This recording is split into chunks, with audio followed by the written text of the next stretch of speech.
Hello, everyone. Thank you very much for joining us today. My name is Corey Daharsh, and I am here from Advanta IRA with my guest, Suja Shyam. We are going to bring you an educational webinar on decoding private equity strategies, specifically for self-directed retirement accounts, but these practices and principles can be applied to your cash investments as well. Here are just our contact information for the presenters you'll be seeing today. Again, my name is Corey Daharsh. I'm with Advanta IRA. I'm a business development specialist, so I do a lot of educational contacting, educational content, and networking in the self-directed industry. So teaching people how to use self-directed accounts, helping people get them set up. I've been with the company for about 8.5 years now. So if you have any questions about your self-directed account or getting one set up, you can reach out to me directly. And again, my guest speaker today is Suja Shyam. She is the managing partner and principal of Luxe Capital. I've known Suja for a number of years at this point. We've done other educational webinars together, and I'm really happy to have her on to talk to you guys about private equity investing. Suja, anything else about your background that you'd like to share before we get started? Sure. I'll just give a quick intro on myself. Everyone, nice to meet you. I'm Suja Shyam, and really happy to be talking about private equity investing today for individual investors. My background is in real estate. I was an underwriter for multifamily acquisitions for industrial buyers. So I have a strong background in financial analysis and risk mitigation when investing in real estate. And I've taken that to my private equity firm, Luxe Capital. We're a boutique investment firm. We started investing in real estate, and we've since expanded to different types of alternative investments, namely private equity investments and other small business investing as well. And so I have a podcast. It's called Passive Income Unlocked. Corey was a guest on it a number of years ago, and would love to follow up with you guys if you're interested in this after the presentation. Awesome. And just for the audience, I am located in North Carolina, so the East Coast, and Suja is on the West Coast. So we are here to service clients all throughout the U.S. And hopefully bring some good educational content for anyone in the middle there too as well. So there's no geographic footprint that you have to be located in to work with either of us. You can reach out, and we'll be happy to help you however our respective sides of the table seem fit for what your needs are. I've got a quick agenda just to outline for everyone. I'm going to start with an overview of Advanta IRA and some basics about self-directed retirement account investing. I've got a case study on a private equity type investment, and then I'm going to turn it over to Suja, and she's going to cover explaining in more detail private equity, her process, what it looks like to actually secure a deal, and then she has a case study as well. Then after that, we'll wrap up with some questions. I do not want you as an audience to hold all your questions to the end though. So you'll notice in the GoToWebinar panel, there's a box called questions. Please feel free to ask them as we're going. As long as they relate to the presentation in the moment, I'll go ahead and interject and answer or ask Suja the questions that you guys have. If they don't necessarily relate to exactly what we're talking about, just to keep things on track, that's why we've got the questions portion at the end of the presentation. The audience is going to be muted for the duration of today's presentation, so your way of participating and being a part of today's presentation is with the questions box. Also, if you are someone that may have to sign out a bit early, a copy of this webinar will be emailed to you because you've registered for it within the next day or so, and it will also get posted onto Advanta IRA's YouTube channel, so you can watch it back at your own pace, pause, rewind, fast forward, whatever you need to do. And finally, to that effect, a copy of today's slide deck is in the handouts section of your GoToWebinar panel right now. So you could download that if you would like to, or you could also reach out to Suja or myself after the fact if you'd like a copy sent to you later on, or you're maybe watching the recording of this later. So a little bit about Advanta IRA. We're a full-service, self-directed retirement account administrator. We've got over 20 years in the business. All of our clients' funds are actively, that are not actively invested, are insured with FDIC institutions. We've got over 3 billion in assets under administration. And each client of ours gets paired with a dedicated client account manager. So you have a one-to-one point of contact that is there to answer your questions, assist with your investment transactions, help with your strategies. We can't provide any tax advice, legal advice, or financial advice, but a lot of our staff, as including myself, has what's called a CISP designation. That's Certified IRA Services Professional. So we are experts in what you can and cannot do with your retirement accounts. You, as a self-directed investor, have to be an expert in the asset class that you're looking to invest into, as far as doing your own due diligence and making sure you're comfortable with the deal before you bring it to the table to execute with your retirement funds. I pretty much just went over this disclaimer in my last sentence there, but I'm not here to provide any tax advice, legal advice, or financial advice. This is strictly educational content. I am not a tax advisor, legal advisor, or financial advisor, so please, within your own community and your own network, seek out those individuals for those types of services if you may need them. So what is a self-directed IRA? It's basically an IRA with a custodian or administrator that lets you invest into any asset class you would want to, not specifically limiting you to stocks, bonds, and mutual funds, which is what fiduciary custodians do. So Advanta IRA is not a fiduciary. Again, we can't provide advice to any effect. We simply allow you to hold investments that those fiduciary companies won't let you hold, like real estate, like private equity, like cryptocurrency, and a number of other things. It's actually easier to tell you what you can't invest into with a self-directed account than tell you what you can, because the options are so vast. So I've got a few examples there: real estate, private lending, private placements, but really anything under the sun for the most part you can invest into. I'll get a little bit further into the rules here in the next few slides as well. So the types of plans that can be self-directed, most people are very familiar with your standard traditional or Roth IRA, and also inherited IRAs. So someone's passed away and left behind their retirement account to you. That could be traditional or Roth. But people don't know you can also self-direct your health savings account or an education savings account for young ones in your life that you're trying to set aside money for their schooling and things like that. And then for small business owners, the SEP and Simple IRA and solo 401k plans can also be self-directed. And as of last year, you can also now hold Roth or post-tax money in a SEP or a Simple IRA. So there's a number of different plan types that could fit your needs. My job as an onboarding specialist and on the business development team is really to speak with everyone one-to-one as they're interested in self-direct accounts and find out what the best plan type for your needs are and the best fit. It may be a standard IRA, like a traditional or a Roth, or if you're a small business owner, maybe have a side hustle that you're doing, maybe one of those small business plans are better because they have higher contribution limits and for various other reasons that we would discuss in a one-to-one conversation. So why do people choose to self-direct is a big question that we always hear and answer with pretty much these three key factors.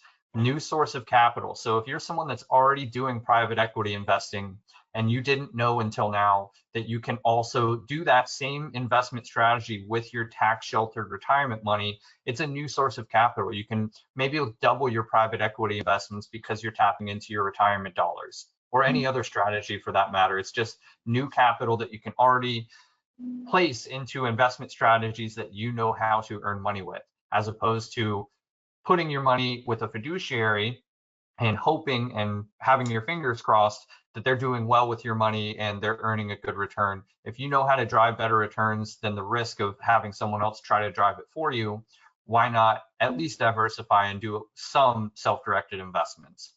Stock market fatigue, as I was alluding to there, a lot of people are getting tired of the fluctuations in the stock market and learning that they can self-direct. So have a little bit more control in the returns that they're generating because they have more knowledge of the asset class or more knowledge of a good investment provider that has proven returns and proven track record of doing well with all of the investments. And then the tax benefit. Making these investments within your retirement account, which is seen as a disregarded entity for tax purposes, does have a lot of benefits. Now, with certain aspects like real estate investing, you can't take advantage of depreciation or bonus depreciation, but you're taking advantage of tax deferred or completely tax-free earnings in your retirement account that are never going to be subject to capital gains or other types of taxes because you're doing it with your retirement funds, which is already a tax sheltered entity. So those are some of the key reasons people choose to self-direct. It may be one or multiple of those that's your reason for wanting to self-direct. But in any event, they're very strong factors that lead people to at least diversify some of their retirement funds, if not switch all of them over to self-directed strategies. And switching over, I want to clear some misnomers here with how these accounts get funded, because a lot of times until I explain it or someone on my team explains it, people think this is a long, tedious process and it's going to take months to get your funds into a self-direct account. It's actually really simple and usually pretty quick.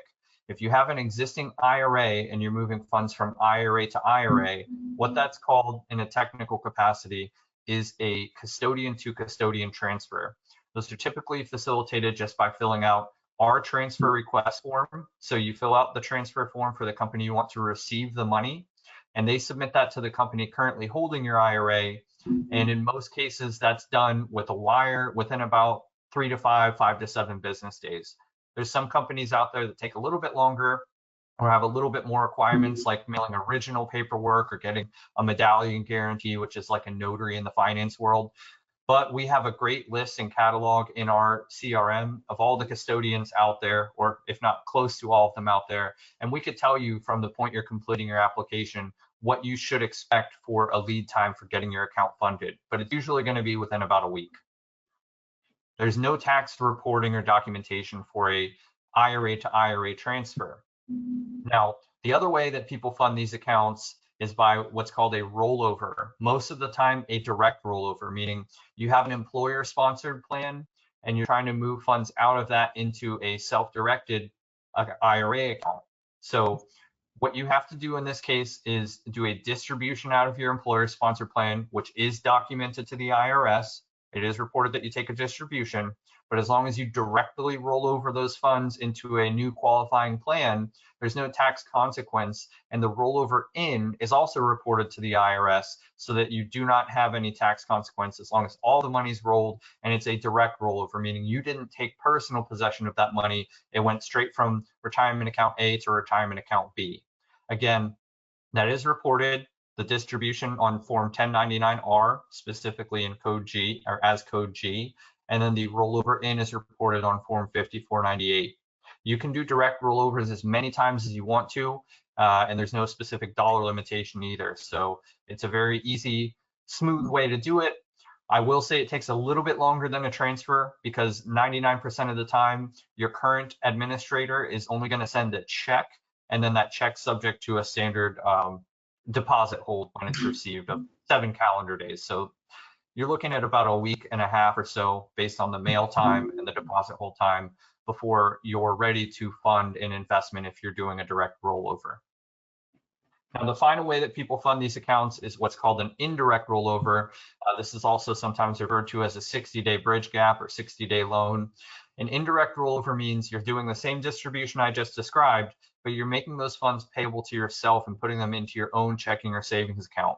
If you do that, you have 60 days from constructive receipt, meaning the day that the funds hit your account or the check was in your mailbox, to move that money back into a qualifying plan so that you can avoid a tax consequence and get it put back into a retirement account. You're only allowed to do this once every rolling calendar year. So if I did an indirect rollover today on February 11th of 2025, I'd have to wait until February 11th of 2026 before I'm allowed to do this again. And again, it's 60 days from constructive receipt. So you have access to that money to use however you see fit for up to 60 days. Otherwise, if you don't get it in to a new plan within that 60-day mark, you are going to have a tax consequence and have effectively conducted a distribution out of your retirement account. So real quickly, I'll try to speed through this a little bit. The prohibited investments and prohibited transactions are really the only way that the IRS limits how you can use your retirement account. So prohibited investments are certain asset classes that the IRS deems to be subjective in value, like antiques, artwork, fine wine. Those types of things are assets that your retirement account should not be holding. There are certain coins that are allowed, but that's really dependent on the circulation of those coins and a few other factors. If you're interested in precious metal investing, you could reach out or check out our website for additional content on that. But that's really the only asset classes they don't let you hold. Anything else, as I mentioned earlier, pretty much anything under the sun you can hold through the right strategy with your retirement funds.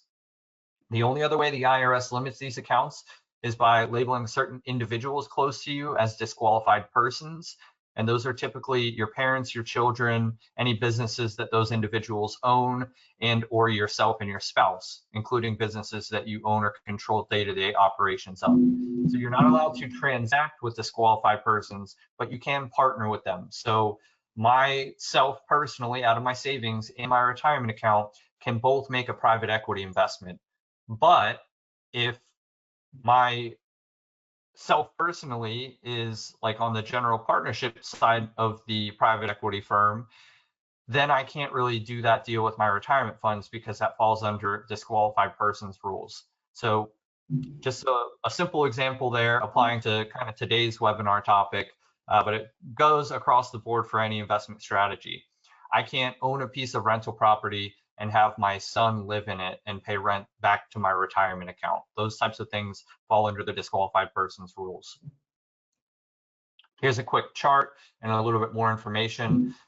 Quick thing to note that your brothers, your sisters, your aunts, uncles, any non-lineal family members are not considered disqualified persons. This is strictly the main trunk of your family tree, extending to any businesses that those individuals own or control operations of. Here's a few examples. I already went through 2 of them, but just for good measure, a few more on the slide here. It's very important with self-direction to invest with people you know. So always have that triad of know, like, trust as you're prospecting deals and doing due diligence and deciding to actually put your money into a project. Make sure that you've gotten good references and that you've vetted out the whole circumstance of the project and the team that's putting it together very thoroughly, because you're ultimately in control. Again, we're not a fiduciary or a financial advisor. We're not going to tell you you should or shouldn't make a deal. We're going to just tell you, yes, this is allowed. Here's how you do it. It's completely up to you to sign the paperwork and authorize the transaction to move forward. There's a lot of different types of real estate that can be invested. Private equity in itself sometimes falls into the real estate asset class in a high level perspective. But a lot of other times there's other types of private equity, and I'm sure Suja will cover some of that in her portion of the presentation. I just left this slide in here just for reference of syndications is kind of the closest word here on this screen to a private equity investment. So investing into a syndication, again, I'm going to apply this not necessarily to a specific real estate syndication, but more so the general nature of a private equity investment. A private equity fund, as they're often called, is basically the exact same principle of this case study here. So we've got Rebecca, who's got a managed managed IRA account with another custodian. She meets John, who has a private equity offering, and John and Rebecca meet. They discuss typically what's called the prospectus or the private placement memorandum, which is the packet explaining all of the details of the project, what they expect to do when they purchase the project, what they expect to do to improve and generate income from the project, and an exit strategy as well, usually in some cases. There's usually a minimum investment threshold. Sometimes it's 50,000, sometimes it's 100 or 150. 50 is usually the baseline minimum. I've seen a few at 25 or lower, but for the most part, 50 is a pretty standard minimum transaction size for these types of investments. Rebecca does all her due diligence and decides she does want to move forward. So she sets up a self-direct account. Our application's really quick. It's 6 pages, takes someone about 15 minutes to complete. Part of that is that transfer form, as I described earlier. So we collect that in the application process. We get the process started to move the money over from her existing account. And while we're waiting for that money to hit the new account, we're working with John as well to get the investment paperwork approved by Rebecca so we can execute the transaction as quickly as possible. Sometimes you might find a deal that's got a deadline that's a few months out. Sometimes you might find a deal and they tell you the deadline's in 2-3 weeks. So either way, we can get the deal done pretty quickly as long as it's outside of about a week or so's time. And even if it is within that time frame, usually we can work with the investment provider, let them know everything's moving forward as efficiently as possible, and we'll get this deal funded as quickly as we can. Here's the executed paperwork. We're just waiting on the money to hit our account so we can send it along to process this transaction. And usually there is some leeway or leniency in those scenarios if you're up against a specific deadline or last minute transaction that you'd like to fund. So the process in this scenario is that all the investment paperwork for this private equity investment is going to be in the name of Rebecca's retirement account, not herself personally. So for example, Advanta IRA for the benefit of Rebecca Adams IRA and then her 7-digit account number.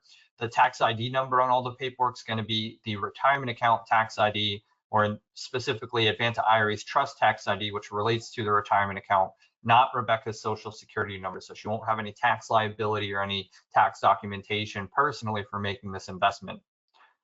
And then in the general forecast of how these investments pay out, typically there's like a preferred distribution or preferred returns that go to these subscribers or limited partners. 8% is a standard rounded number. So that's about $4,000 per year back to Rebecca for the $50,000 investment. And in the 5th year, there's a liquidation or a cash out or an exit strategy that takes place where Rebecca's portion of the investment is returning $65,000. So for making a $50,000 investment and holding it for 5 years, her retirement account generated $35,000. It's $20,000 in total preferred 8% distributions annually, and then a $15,000 chunk at the end when this project goes what they call full cycle. As I mentioned earlier, it's really easy to set these accounts up. It takes about 15 minutes and a 6-page application. Getting the account funded and ready to invest takes about a week to a week and a half, depending on where your funds are coming from.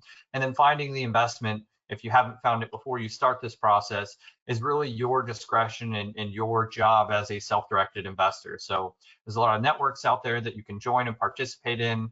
We have a monthly call for investors called Pitch, Promote, and Prosper you could check out to see what deals are out there and where you could find things. And then educational content like Suja is about to provide is going to teach you a little bit more about things like this, and maybe you can connect with her and see what type of deals she might have out as well.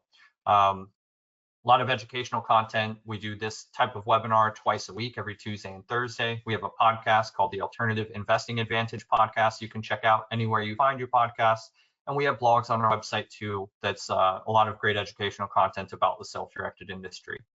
Without further ado, I'm going to go ahead and turn over to Suja. And I just want to remind the audience, you can ask your questions. Go ahead and use the questions panel on the GoToWebinar panel that you have, and I'll go ahead and ask those as she's presenting, as long as they relate. If they don't necessarily relate in the moment, we'll answer those at the end of Suja's presentation. Suja, the floor is yours. Hi, everybody. Thank you, Corey, for explaining all about self-directed IRAs. They're such an amazing tool for diversifying your investments, taking control of your investments. Today, we're going to talk about private equity roll-ups, which is essentially when we take a business that's cash flowing and has predictable income, and then usually there's some mergers and acquisitions. So I'll buy what's called, we'll buy into what's called a platform company. So it's like the first sort of starter company. And then that company is going to look for acquisitions to make, to add to their revenue. And what that means is that we buy at, let's just call it revenue. We'll buy at a 10x equity, a 10x multiple of the first platform deal. But then when we acquire the smaller companies, we're able to acquire at a 2 to 5x multiple of revenue.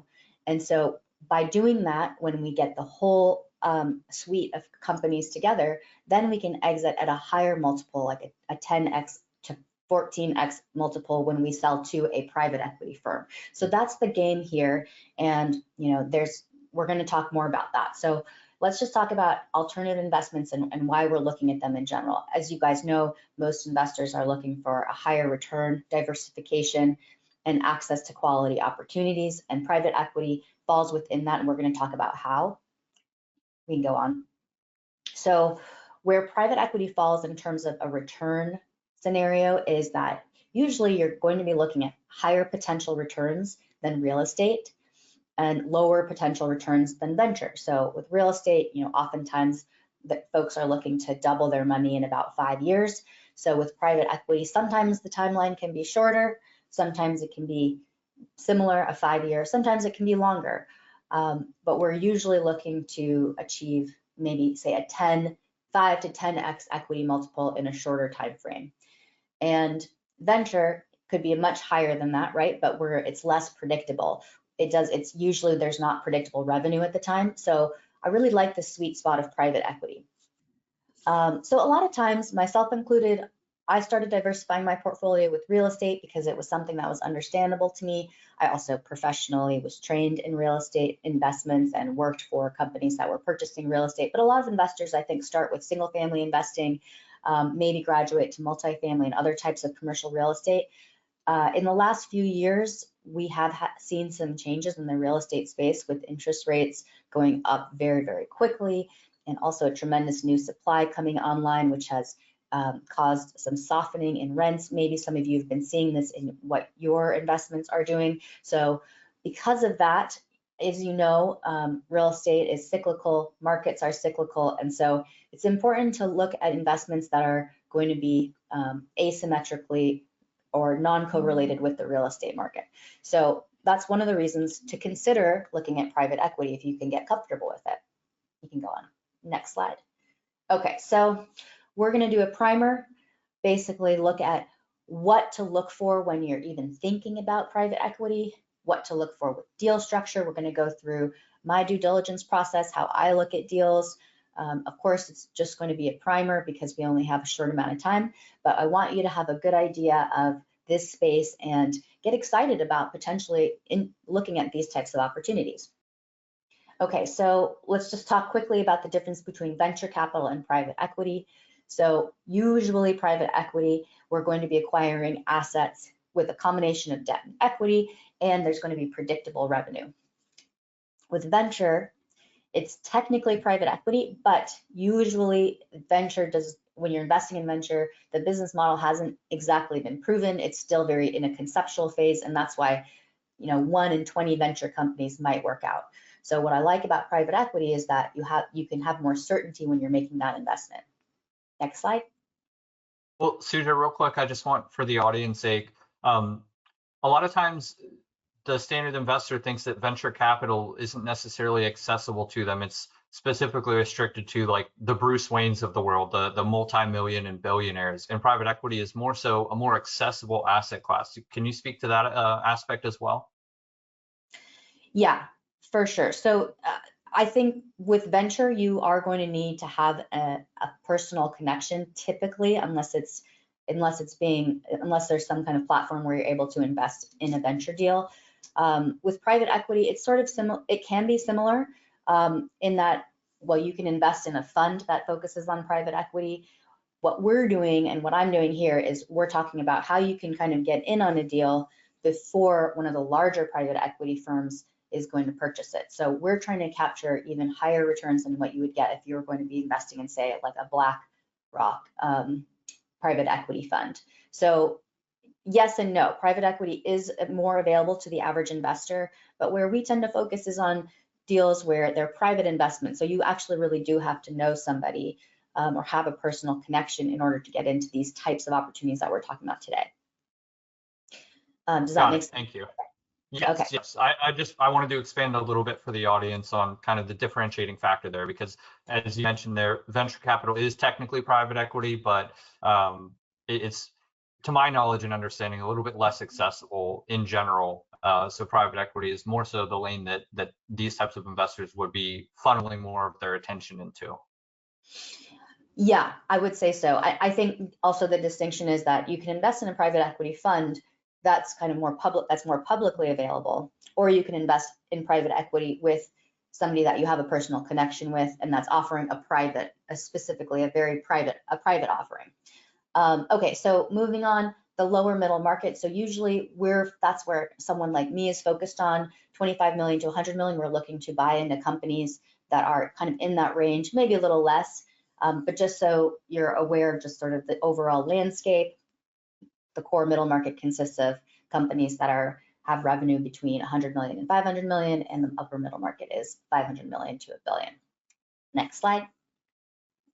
All right, so I just want to focus here on the profitability. So the main focus of what we're doing, one of the main focuses that we have established and predictable cash flow. And we're going to talk about what that looks like when we're evaluating a specific location, a specific opportunity. But that's one of the key factors when looking at one of these private equity roll-ups is we want to know how predictable is the cash flow and how can we replicate that? How can we make acquisitions we're going to be able to, in a relatively predictable way, expand our cash flow? Okay, another reason why I like the private equity space is most startups fail because they never find product market fit. But when we buy an established business like we're doing in this scenario, then we're skipping the startup phase altogether. We know who the customers are, we know what the service is, we know there's an experienced team that's gotten the business to this point. There are sound financials, which we reviewed and verified, and it's a proven business model rather than a hypothetical conceptual model. And yes, with venture, obviously you can get wildly crazy returns, but again, it's at a much smaller percentage of deals that are going to be successful in venture than in the private equity space. Next slide.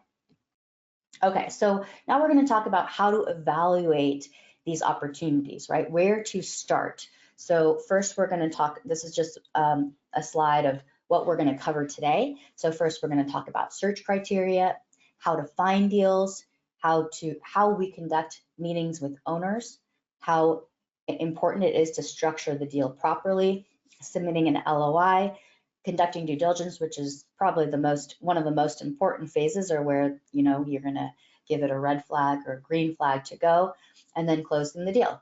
So let's get started with identifying search criteria.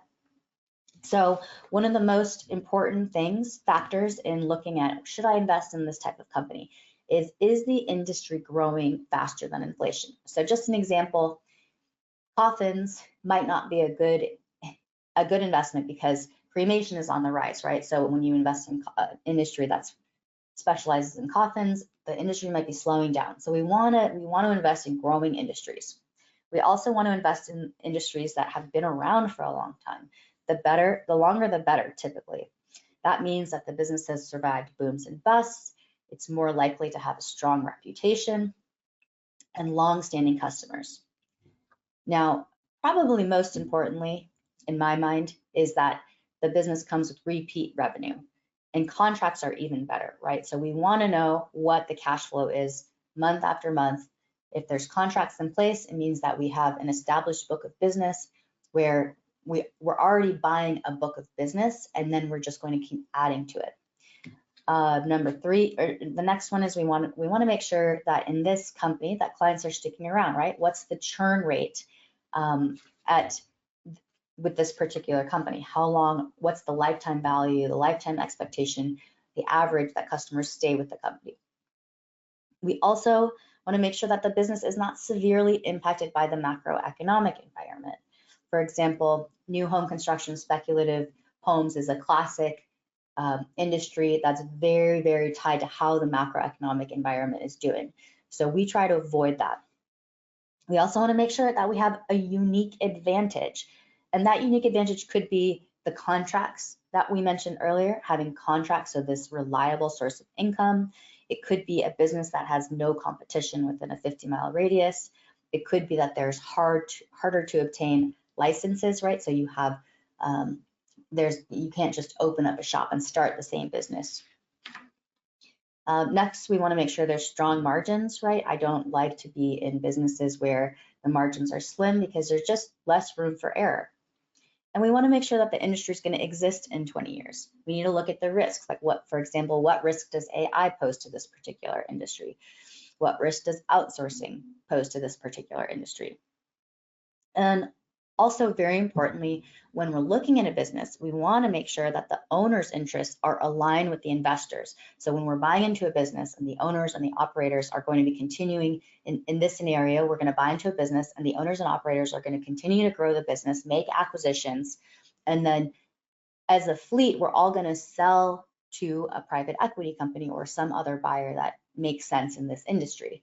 And so we want to make sure that the owners are aligned with the investors? Are they on board with staying in the company and doing this expansion?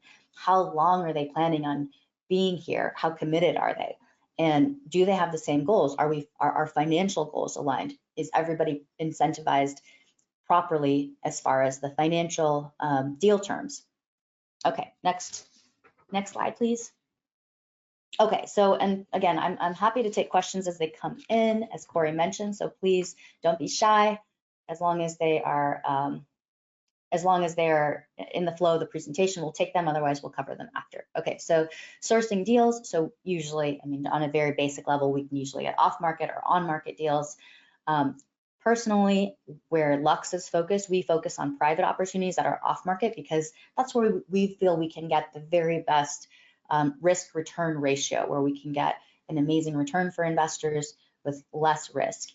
And I source these in types of opportunities largely through networking. And what does that mean? It means meeting a lot of people, looking at industries, looking at deals continuously. You know, I might actually do due diligence on 100 deals, and only one of those deals is going to come to fruition. And also, all investors, we want to make sure that we're getting equity into the investment. So we want to make sure that we're buying a piece of the investment, buying a piece of the company, which means that if we do have a big exit, you know, our upside potential is very high. And we also would like to get a seat on the board of directors. That just means that we're going to have more control, or at least more insight into what's going on, perhaps more influence in terms of the direction that the company is headed. So we look for that when we're looking at deals. Before we do a serious due diligence process on a deal, we want to run a broad market analysis, understand the industry trends, understand the market size, competitive landscape. We want to understand potential risks and opportunities from a macro 10,000-foot view. And if that checks out, we're going to review 3 to 5 years of past financials. And you know, if this is an area that we feel like we don't have the expertise in that we need, then we'll bring in a third party expert in, like a CPA that's specific to that industry, to help us really understand these financials and also verify them, because we want to make sure that what we're looking at is actually reflective of reality. And that's very important, but we'll probably do that deeper analysis in the due diligence phase later. So right now we're taking a broad look at the 3 to 5 years of financials. Next slide. Suja, there was a question that came in from the audience. Someone was asking if you have any examples you might share of sourcing off-market deals, like how are you finding those if they're off-market, or sourcing that type of opportunity? Yeah, so I mentioned the importance of networking, right? So it's meeting people, just like we're doing today, or the event that Corey, the Advanta event, where you're meeting people on a regular basis. So maybe, it might be listening to podcasts and seeing, do I like what this person is saying? Just as an admission, do I feel like I want to work with this person? And then you have to continue to do your investigation and your own due diligence. But for me, it's about, that's kind of one of the roles that I play, is I do a lot of networking. I do a lot of meeting people. It's very time consuming, to be honest. We've got to do site visits. We've got to do lots of meetings, nights, and oftentimes we're meeting in the evenings. So for you guys, I think that's one of the values that someone like me provides, is that I'm doing all of that hard work of vetting opportunities and vetting people. But if you want to do it on your own, it would be things like going to networking events, meeting people, trying to understand, well, who is it that I want to work with? And, obviously you're going to take your own path with that, but that's what I would recommend. Perfect, okay. Thank you. I'll move on to the next. Here we go. Okay, so possible red flags. So when we're doing sort of this macro look at a company before we dive into the main details, here's a couple of red flags that we want to look for. So one is key man risk, which means, is the business completely reliant on the owner? For example, if there's a bunch of contracts where we know that revenue is already coming in, then there's less key man risk associated with those contracts, unless it's specifically about that person delivering a consulting service, let's say. But so we want to look at how reliant is the business on just this one person. Usually with private equity, ideally we're looking at businesses where there's not key man risk. Key man risk is, I think, something that tends to be more of an issue in venture, where it's really the founder is really taking a company from zero to launch. But it's something we want to look for. Number two, customer concentration. So is a significant percentage of sales coming from the top 1 to 2 customers? This is common in a lot of spaces. For example, IT companies might have one large main, they're a vendor for, a large company, and that's their main source of revenue, and that's risky, right? So we want to make sure that we have a diversified pool of customers. Number three, are there declining sales or major fluctuations in year-over-year sales? Where my personal risk tolerance falls is I want to look at really steady income. I want to look at steady revenue growth. Number four, major fluctuations in margins. So with the cost of the service, the cost of the goods provided, how profitable is it? Is there major fluctuation in that or not? Cyclicality in business, we already talked about that. So how tied to the macroeconomic environment is this particular industry?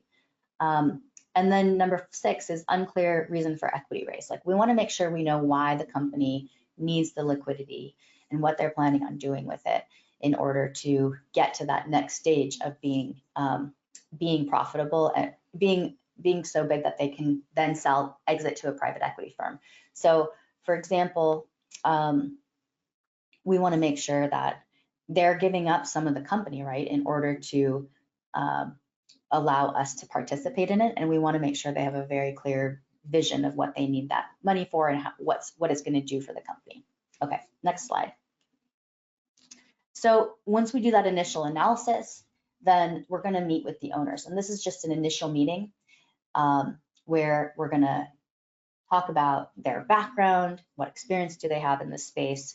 This is just a list. I actually have a list of 50 questions that we ask owners. And if you'd like to see that, then you can email me, and we'll have that email at the end of the slide deck. But just from a broad scope, we're going to look at the owner's background, what experience do they have, who are our customers, what are the products and service, what does competition look like, who is our team, and how are we relying on our team to do this expansion plan?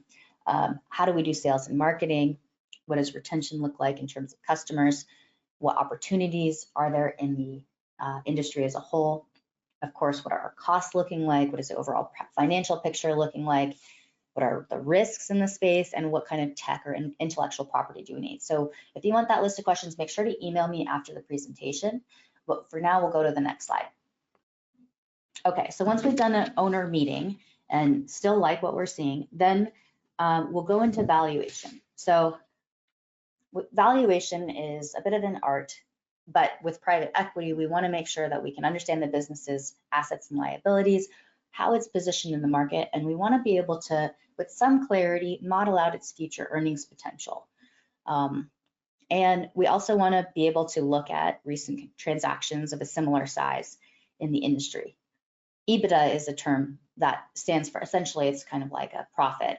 But what kind of EBITDA multiples are they traded at? Are they traded at a 10x to a 14x? Like usually there's a range that you would say, like, well, when the market is soft, then it's a 10x. When the market is hot, it's a 14x, for example. So we want to look at the EBITDA ranges and for similar types of companies.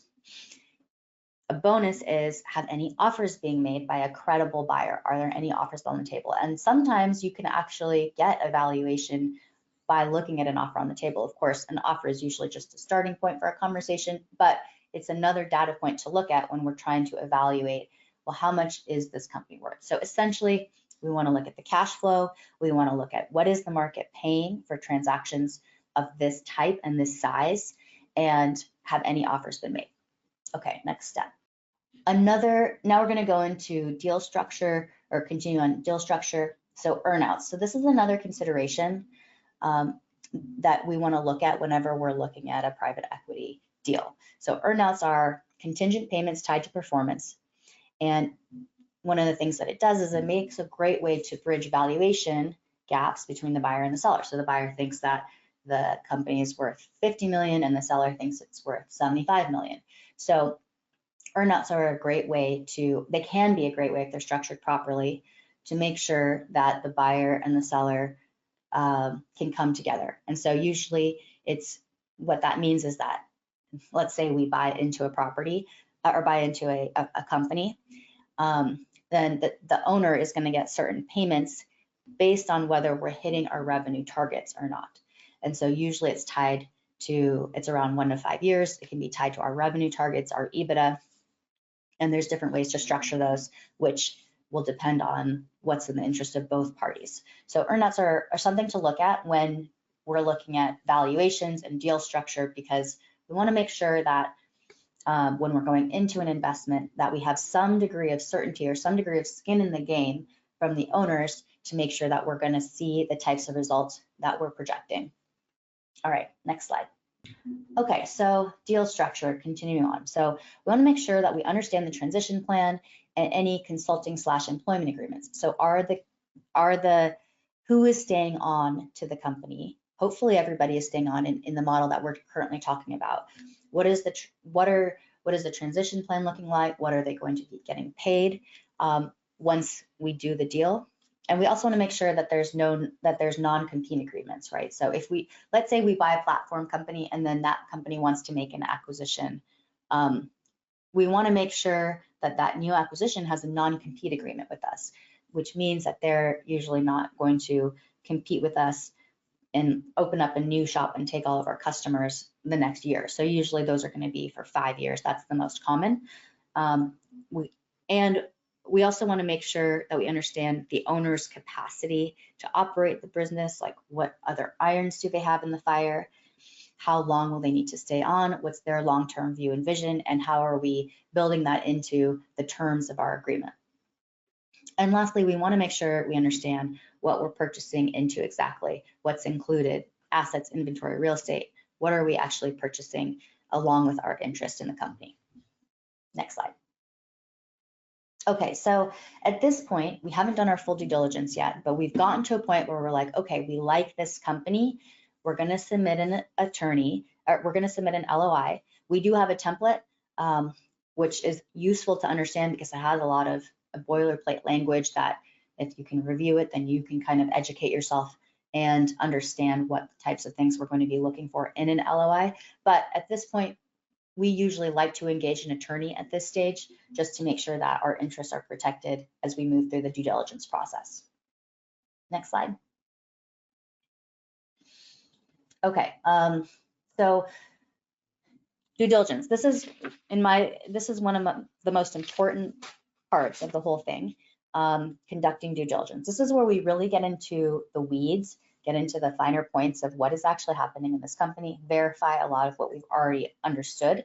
So at this point, we would want to make sure that we do a site visit, meet the seller in person.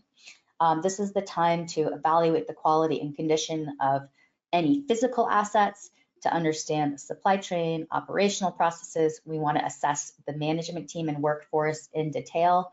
We want to review the systems and processes that they have in place.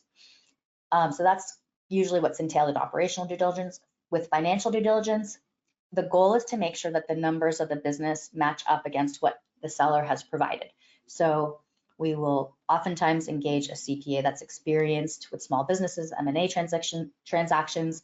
We want to run what's called a quality of earnings analysis, and we want to verify that what the financials say is what actually occurred. So we want to review not just the bank statements, but do an analysis to make sure that it's accurately represented. And lastly, legal due diligence. This will usually consist of a review of contracts and agreements with customers, background checks on the players, examination of any sort of ongoing litigation, compliance with relevant laws and regulations, and intellectual property rights and patents. So this is obviously just kind of an overview of what due diligence looks like, but I wanted to make sure that you guys had a basic idea, and that's probably the biggest, that will probably take the longest time, is this due diligence phase. Okay, next slide. So, again, this is might seem like it's skipping ahead, but if we get through the due diligence process, we may feel comfortable moving forward and continuing on with our LOI and closing the deal. Okay, next slide. All right, so now we're going to go over an SG benefits. This deal is closed, so it's not available anymore, but this was the last deal that we went over. It was a health insurance company, brokerage company, and there's a lot of things that match up with the things that we've been talking about. So next slide, we'll get into it. Okay, so essentially what this company is it's a health insurance brokerage company that's helping seniors sign up for Medicaid. And every year there's an open enrollment period, but if you happen to qualify for Medicaid, you can sign up pretty much all year round. And we wanted to make sure that what this healthcare brokerage company is doing is they're helping clients, seniors, get on the health insurance that's going to best suit them. Are their doctors covered? What kind of benefits do they get? Sometimes they'll get like a debit card. And we bought a company that was valued at $75 million, we purchased into this company. We bought some of their stock, and it was valued at $75 million. That valuation was verified because we had an offer on the table from another larger insurance company. And so one of the things that I liked about this particular deal is that we had a book of business, right? So the lifetime value of a customer after a 3-month period, once we sign a customer up, after a 3-month period, then there's a very small drop off. Basically, they just leave us due to death. And so once we have a customer and they've stayed with us for 90 days, we're very likely to have them until the end of their life. So the customers are very sticky. We also have, that means that we're getting $32 a month or so from every single customer that we have. So when you have 3,000 policies and then the next month you have 5,000 policies, then your amount of recurring revenue just increases exponentially. And so those are some of the things that I liked about that deal. Next slide. Another thing that I liked about it is the market, right? This market is extremely large and it's growing. And it's also, the payments are made by the federal government.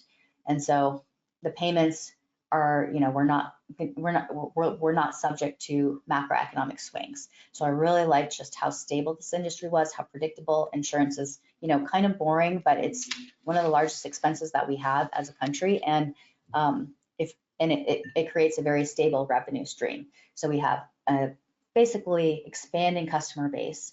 We have reliable payments. We have a book of business and contracts that are that we're essentially buying the stream of revenue already.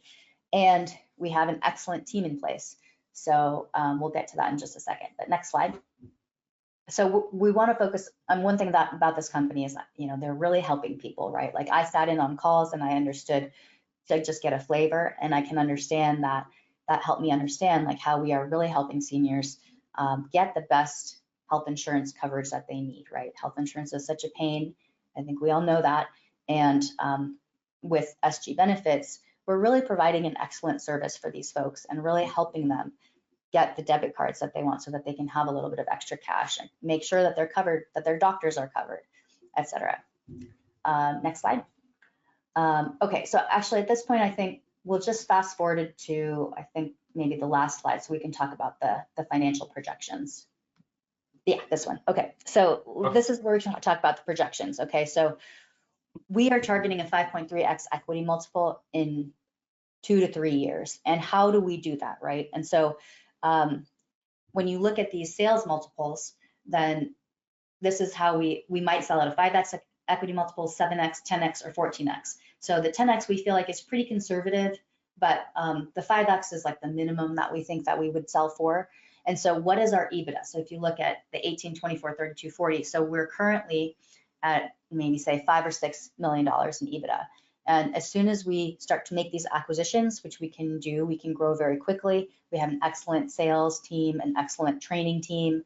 By doing these acquisitions, we can actually grow really quickly. So we can go from 5 to 10 to 15. And our goal is to get to about $30 million of EBITDA. And at that point, if we sell for even a 5x equity multiple, which we think is extremely conservative, we would still 2.5x our investors' money in 2 to 3 years. We're shooting for a 5.3x equity multiple as a base case. And there are other things that we can do to enhance the deal, but I know we're coming up on time. And so I just kind of wanted to give you an idea of what's possible. Again, not all deals are going to be on a 2 to 3 year time horizon. This one happens to be on that time horizon. And this one checked all the boxes that we talked about, which we can go into more detail. So anyways, if you, we can go to the next slide, the final slide now, Corey, just the very last slide. Oh, Okay. I'm sorry. Yeah, thank you. Okay, so if you want to get a copy of my list of questions to ask owners, just to get an idea of, how do we do our initial due diligence before we do a deep dive, then please email me. These types of opportunities don't come up very often. We had one last year, and maybe we'll have one more this year. But if it is something that you're interested in looking at, then I'd be happy to, help you navigate the space and see if it's something that you want to explore further. And are there any other questions? Yeah, we did have a few questions come in that weren't necessarily at the topic at hand, so I held them. The first one here, is there any particular sector being focused on for these types of deals, such as healthcare, which you obviously covered with that case study, or manufacturing, for example? For sure. So we will explore any industry where we have some of those similar themes that we were talking about. So contracts, recurring revenue, stability, insulation from larger market dynamics. So healthcare is one that we're looking at. We would also look at something like a facilities management company, which is like janitorial services. We would also look at something that is home services based, because homes are something that, it's harder to automate, harder to, it's not as risky to AI. So those are just a few of the ones that we would that we would look at. Okay. Next question here. Do you have a formula you use for financials, specifically referencing to get to your target ROI? I think that we covered that in the last slide, where we're looking at our EBITDA multiple, our EBITDA, like what our target EBITDA is. And as soon as we get to that EBITDA, then we have to say like, well, what do we think that we're going to be able to sell for? Is it a 5x equity multiple? Is it a 5x EBITDA multiple, or 10x, or 12x, or 14x? And that's the formula we use. Perfect. Yeah, that question came in much earlier in the presentation, so I'm sure that did give the answer preemptively for that individual. The next one that just came in a second ago, are you looking at warehousing and data center businesses? Yeah, that's certainly something that comes across my desk sometime. It's not something I've ended up doing a deep dive on, but I do like that business for sure. Okay. That seems to be the last question. I'll give it about 15, 20 more seconds if anyone else is still typing or wants to get a question in. Also for the audience, I switched it over to a slide again with both of our contact information if you'd like to reach out with any further questions, either from the self-directed account side for me or the investment side with Suja. Please feel free to reach out. Two different questions just came in as I was speaking there. Your due diligence slide didn't show any over market or industry research or the target company position in its market. How and when are you doing that? And how is AI or other changes added to your evaluation of existing businesses? For sure. Yeah. So we did talk about sort of when we do the first look. So there's the initial due diligence phase, and then there's the deep dive due diligence phase. By the time we get to the deep dive due diligence phase, we should already understand the overall market and industry and how the company is positioned within that. Perfect. And the final question that just came in, what is the typical minimum initial investment for your firm? For our firm and a deal like this, it's usually $50,000. Okay. Yeah, kind of like my example, I'm pretty familiar with the industry, and most of the time 50 is about the threshold I typically see on our end when we're processing these types of investments.